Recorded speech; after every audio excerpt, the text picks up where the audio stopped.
කටියට කොහොමද අපි අලුත් ලෙසන් එකකින් සෙට් වෙනවා also as well to මේක කොහොමද භාවිතා කරන්නේ හරි මචං මේකේ මනින් මුලින්ම දැනගන්න ඕන මෙන්න මේ කාරණා මචං also as well to ගන්නේ පොදු දෙයක් තියෙනවා ඒ පොදු දෙය තමයි මචං මෙන්න මේකට මචං හොඳට බලපන් add in right හරිනේ add in කියන්නේ මොකද්ද මචං දැන් ඔබ මොකක් හරි දෙයක් කියනවනේ පළවෙනි sentence එකේ හරිද ඊට පස්සේ ඒකට තව තොරතුරක් add කරන්න තමයි මේවා ගන්නෙ මචං හරිනේ example ගන්නකොට ඔබට තේරෙයි හරිනේ මචං එහෙනම් also as well to ගන්න මොකටද add in එකතු කරන්න මොන හරි දෙයක් තව එකතු කරන්න හරි ඒක හරි එකතු කරන්න කියන්නේ ගණන් වල එකතු කරන්න නෙමෙයි මචං තව තොරතුරක් එකතු කරන්න හරි මචං හරි ඊට පස්සේ මේ තුනෙත් පොඩි වෙනස්කමක් තියෙනවා වේ වෙනස්කම තමයි මෙන්න මේමයි මෙන්න මේ as well සහ to කියන දෙක දෙනව නේද අන්න ඒක මචං sentence එකේ යන තැනයි දෙවන තොරතුරේ also යන තැන වෙනස් මචං අන්නේ වෙනස තමයි වෙනස්කම් විදිහට ඉගෙන ගන්න කොහොමද මෙන්න මේ also යන්නේ මචං දෙවන තොරතුරෙම ඒ කියන්නේ add in එකතු කරන තොරතුරු තියෙන ඒකේ verb එකත් එක්ක verb එක මැදට යන්නේ හරිද මචං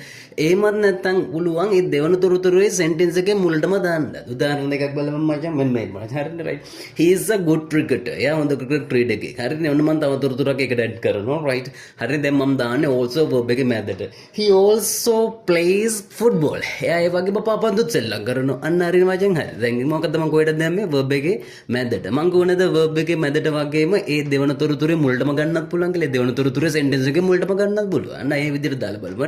Right. Okay, he is a good cricketer. Also he plays football. අන්න හරි. මම තේරුණා right. එයා හොඳ ක්‍රිකට් ක්‍රීඩකයෙක්. ඒ වගේම එයා පාපන්දුත් සෙල්ලම් කරනවා. එකතු කරතව තොරතුරුත් එකතු කරනවා කියන එකත් තේරෙනවා. හරි right. දැන් ඊට පස්සේ as well සහ to. ඔන්න ඔය දෙක කොහොමද sentence එකේ යන්න ඕන මචං අගට යන්න ඕන. එහෙනම් අපි දාලා බලමු. Right. හරිනේ.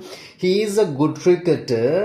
එයා හොඳ ක්‍රිකට් ක්‍රීඩකයෙක් and he plays football too පැරිනේ අගට දාන්න. ඔයාලට පුළුවන් to වෙනුවට as well දාන්න. right he is a good cricketer and he plays football as well. තේරුණානේ මචං හරි. හැබැයි මතක තියාගන්න මේ as well භාවිතයේ වැඩිය නෑ right විශේෂයෙන් ඇමරිකන් ඉංග්‍රීසි වල. ඒ වගේම මතක තියාගන්න ඕනේ as well ටිකක් formal වැඩි right. ඒ නිසා අපි spoken english වල භාවිතා කරන also සහ to.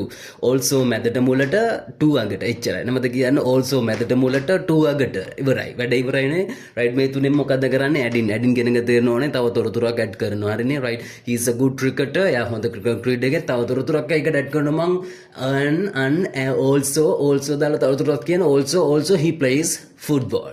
හරි එහෙනම් අපි නැවත සෙට් වෙමු අලුත් වීඩියෝ එකකින් thank you අපි ගියා